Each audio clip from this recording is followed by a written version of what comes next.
Tumkaribisha Mheshimiwa Rais wa Jamhuri ya Kenya kwa makofi. Tumkaribishe. It is the series of graft revelations that has cast a dark cloud yet again on the Kenyatta regime, barely a year into his second and final term. But he would spare no words in warning those found complicit.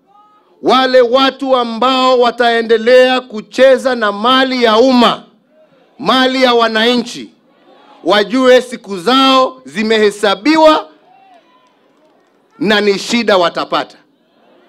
Tumesema ya kwamba kutoka sasa hatutaki kusikia mtu akitetea mwenzake, ati mtu akiiba anasema ni kabila langu, ni dini yangu ambaye inadhulumiwa.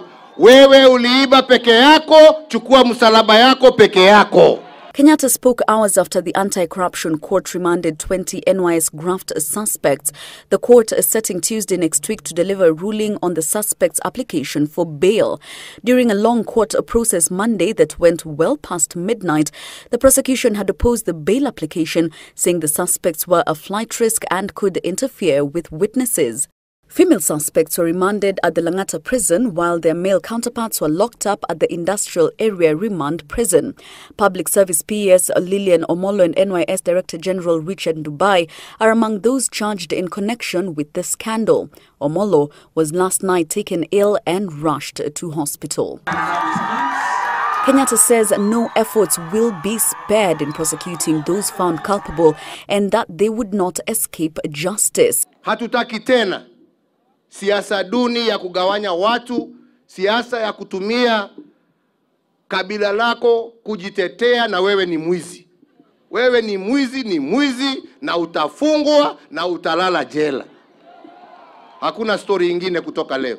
The head of state says the monies lost to graft would be recovered and would be redirected to meaningful projects. Na tumesema hiyo mali yote ambao watu wamechakua, tutahakikisha imerudishwa, ndio itusaidie kujenga barabara na kupatia watu maji kulingana na vile tulikuwa tumepanga. We want to keep focus on the projects and programs that will transform our country, and every Kenyan and every leader will be behind you as we focus on the transformation of our country. Raila Odinga's co-principals in NASA have, however, taken on the government. In a statement to newsrooms, Musalia Mudavadi, Kalonzo Musyoka and Moses Wetangula say, quote, "We wholesomely condemn the smoking mirrors approach by government to arrest a crisis that has mutated to a national disaster. Other than insincere promises to nab the culprits, we do not see any serious commitment to get the real masterminds of the robberies. It is obvious that the government systems have broken down under the weight of induced fraud." End quote. 15 envoys have, however, challenged Kenyans to unite in the fight against graft, and their statement reading in part, quote, "It requires a strong Kenyan political leadership, a commitment to zero tolerance for corruption and all government and law enforcement agencies working together. When there is evidence of corruption, those responsible should be prosecuted regardless of political party, social stature or personal connections. Individuals or organizations found guilty of stealing should be held accountable, to include forfeiting the proceeds of their crimes.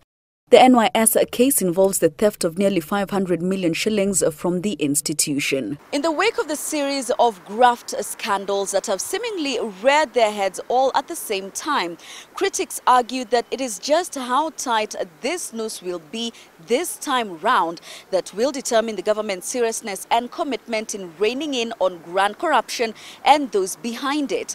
Jackie Maribe, Citizen TV in Nairobi.